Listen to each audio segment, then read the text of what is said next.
You're watching Spooky Noodles channel. Subscribe or be my victim.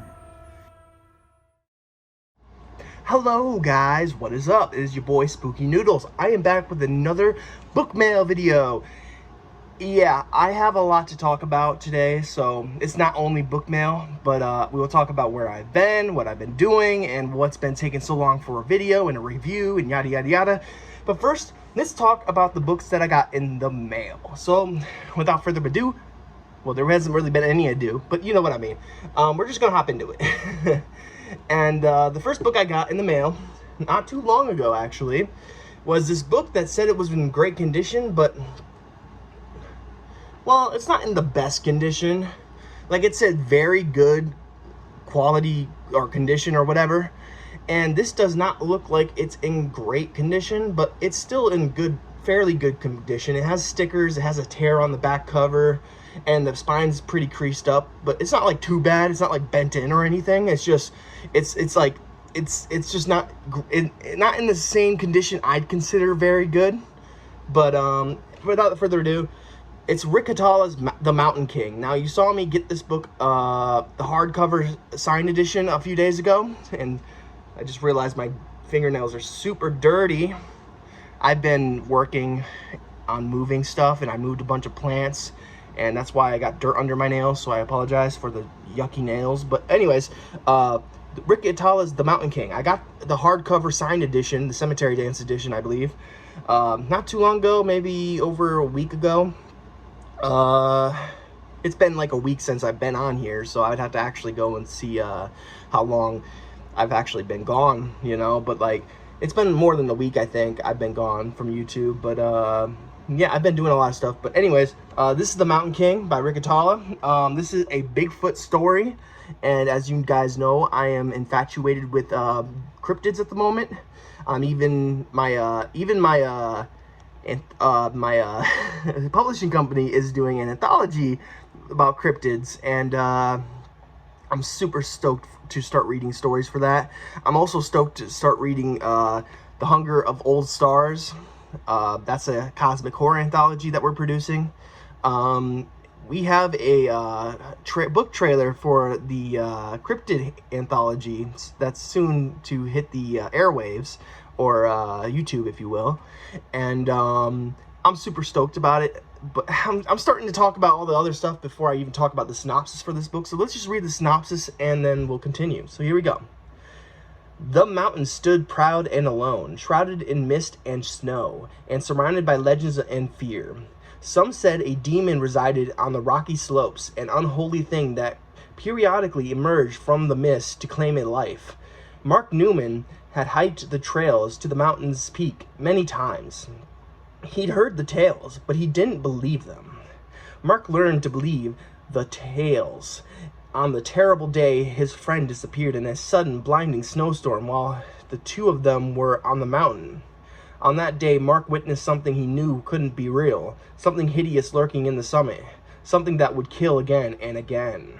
Also included in this edition is 3 bonus short stories. I did not know that. So yeah, Rick Catala is the man. If you don't know, Rick Catala is one of my favorite authors. I would say he's in the top 5 for sure. It would go like Ronald Kelly, and then after that, it's like no ranking, you know, system. But Rick, like I said, Ronald Kelly is my favorite author of all time. It's hard to beat him. Then after that, there's no list, you know. Like, Ronald Kelly's number 1 for sure. If there was a top 5, he would be number 1. Then after that, it's just authors that I really adore, you know, like Grandmaster Tim, John Wayne Caminelli, Rick Catala, you know. So and even Aaron Beauregard would be on that list, Daniel J. Volpe. So yeah.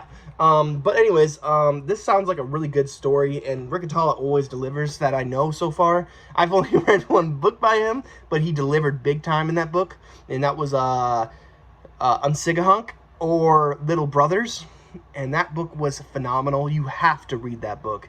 I think it's a coming-of-age story, if I'm not mistaken, and if it is, I just gotta start putting it on my top 10 list, because that book was amazing. Now, my memory is a little foggy at the moment, but I believe it's about this kid who loses his brother or his mother. No, it was his mother. He loses his mother to the Unsigahunk. And then a few years go by, like 2 or something, or a year. I forget how many years. But he's now kind of like a teenager. And his brother is annoying and stuff. And he saw his mother get killed by the Unsigahunk. And no one believes him. He thinks he's just been through some trauma and that he's making up this elaborate story to cover up the real pain. But that's not it. He actually saw the Unsigahunk kill his mother. So it's a really good story. Go check it out. I love Little Brothers by Rick Atala. It's a big book, so I definitely suggest the audiobook like I did, because I don't usually read big books like this. I will read the audiobooks though, or listen to the audiobooks, and for bigger books. This one doesn't have an audiobook, but I'm looking forward to it regardless, and that is Rick Atala's The Mountain King. Next, we have my favorite author. Speaking of my favorite author, we have Mr. Glowbones and Other Halloween Tales by Ronald Kelly. This book is glossy, man. I love glossy books, but it's hard to pick up on camera. He did the art for this book, and I'm so freaking excited. You should have seen my reaction when I opened the package, because I forgot I even ordered this book. And when I saw it, I just like started shaking. I was like, oh my gosh, it's a Ronald Kelly book. So yeah, I'm really happy about this. If I flip the pages, I'm gonna only show you one picture that's included in this collection, but it's gonna be a good one because it is one of my favorite stories of all time, if I can find it. Geez, where is it? Okay, I obviously do not know. What page is it on? 75. Okay, it's on page 75. Because I'm actually looking forward to seeing it too, because I haven't really... Ooh, there it is. That's Mr. Mac, from Mr. Mac and the Monster Mobile. That's the Psycho, that's the Creature from the Black Lagoon. Is that right? Yeah. I need to see that movie still.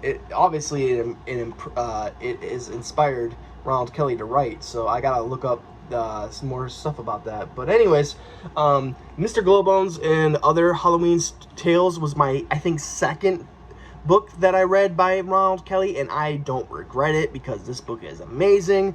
Mr. Mac and the Monster Mobile is my third favorite story of all time, or fourth favorite story of all time. I'd have to figure it out. But number one is actually in his new Halloween collection from last year. He has a story in there called, well, he has two stories in there that I enjoyed thoroughly. So my favorite story of all time is in that collection, and it's called Mr. Mac is Back in Town. At least I think that's what it's called. Or at least it's, I know for sure it's Mr. Mac is Back, and it might be in town. So yeah, I think it's Mr. Mac is Back in Town. So yeah, I enjoyed that story so much. It's like Mr. Mac is in the Monster Mobile.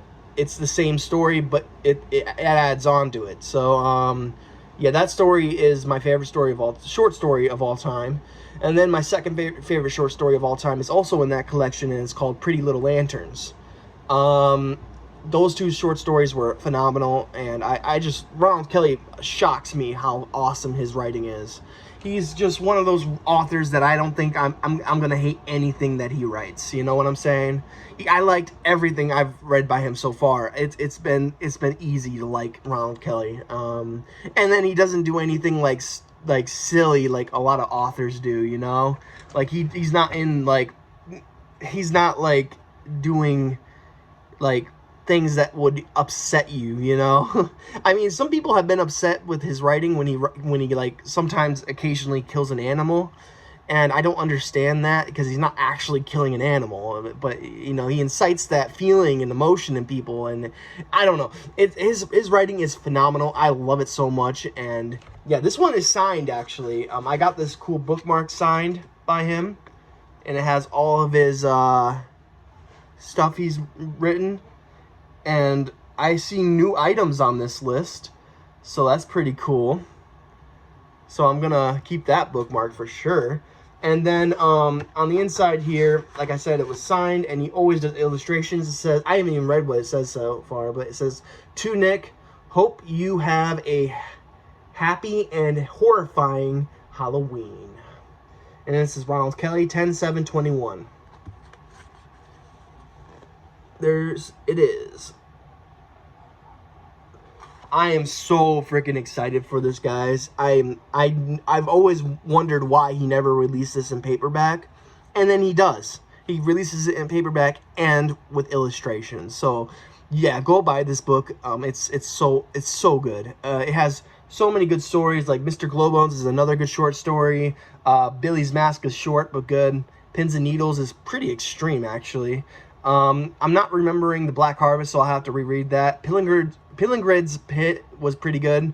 Mr. Mac and the Monster Mobile, like I said, is my third or fourth favorite story of all time. Short story, that is. The Halloween Train, I'm not recalling that one. The Candy and the Ditch Gang, I don't remember that one. And then there's two essays, I think. I'm forgetting a lot of these stories. The Outhouse was good too. I forgot the Outhouse was really good. I know there's more that are good, and it's probably the ones that I can't remember. And no, most likely it's the ones that I can't remember. But I mean, there isn't a bad story in this collection. I just can't recall them really. It's been like 2 to 3 years. So yeah, Mr. Glowbones and Other Halloween Tales by Ronald Kelly. And let me put the bookmark. Let me put the bookmark back in the book. And I will stop the video real quick, and then we'll talk about where I've been and what I've been doing and stuff like that. So I'll be right back. Okay, so I'm back. I was thinking about going and walking the dog and then coming back and finishing this video, but then I realized I'd be all sweaty and tired, so I'm just gonna finish this video. Talk about some things first, but so here we go. Where I've been. So I've been gone for approximately a week. It might be a little bit longer than 7 days, but I'm not really sure. I haven't been buying books, and I haven't really been reading a lot lately. I just listened to my audiobook today, and it's been like 3 or 4 days since I actually listened to an audiobook. And usually it's like every day I listen to an audiobook a little bit. You know, I walk my dog, and when I go for walks, I listen to that audiobook. So yeah, it's been a few days where I've been focusing on either music or I've been moving stuff with my aunt. So yeah, I've been doing a lot of things on the business side of things. You know, I've been co-horsing, is that the right word? I've been creating a band, and I only write the lyrics for the band, and my lyrics are probably the worst part of the band. But yeah, we made a band, and it's really just me coming up with lyrics and then hiring a bunch of people to perform those lyrics, you know. So yeah, our band is called Mad Cadaver. We have a YouTube channel, so I'll maybe link the channel if you're interested.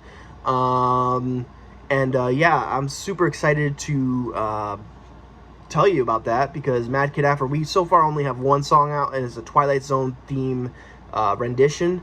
So go check that out. It's done by what's his name? Well, his Fiverr name is R. Kalma. So go check him out. I think his name is actually Renzo Kalma. Could be wrong though. He's an awesome guitarist, drummer, bassist, you know, whatever. He does it all. He's a good music composer. And he's not a poser. Sorry, I don't know why I made that joke. But he's amazing, and he's doing most of the music part, the instrumentals for it. Then I'm hiring different vocalists and yada, yada, yada. So I'm even getting help from other lyricists in some aspects. So yeah, but it's basically me creating the band. Sorry, excuse me. And then I have been doing stuff for Splatter Ink Publishing. No Anesthetic is actually going to be done much sooner than I expected. Actually, I just got the stories for No Anesthetic, the edited stories, and I formatted the book, and it's being It's being processed by Amazon, and I'm gonna decide a date for it. I'm thinking that maybe November would be better than December, because December's more towards the end of the year. So I'm thinking maybe November 5th is where when I'm gonna release the anthology. So be excited for that. I'm gonna send out some review copies. So if you are interested in reviewing it, I will send you a copy with some stickers and a bookmark maybe. And yeah, so I've been doing that stuff. But like I said, I've also been on the move and moving stuff around and going place to place. So it's been a really busy week. But yeah, I'm still reading. I just haven't really picked this book up much, but I'm still reading The Beast by Armin Rosamilia. I'm on page 39 on chapter 8, and I'm really enjoying this book, but I might set it down because it is October, and I might start reading The Last Night of October by Greg Chapman. I got my bookmark in here, you know, and I'm thinking about maybe picking this up. I'm going to try reading more of The Beast. I really want to knock The Beast out of the way, because it's a beast. No, I'm just kidding. It's not really that big of a book, but it's a really good book so far. It's a coming-of-age Bigfoot story, and I'm really digging it. And I'm hoping to read more of it soon. I just haven't been able to get around to reading much lately. I've been writing lyrics. I've been co-working with people to make songs. Then I've been doing stuff on the business end. So I haven't really been, and then working with, hold on one second. Okay, so sorry about that interruption, but I gotta go. So I think I talked long enough here. So I hope you guys are having a great day. I hope you have a spooky night. I'll catch you in the next video. Peace out.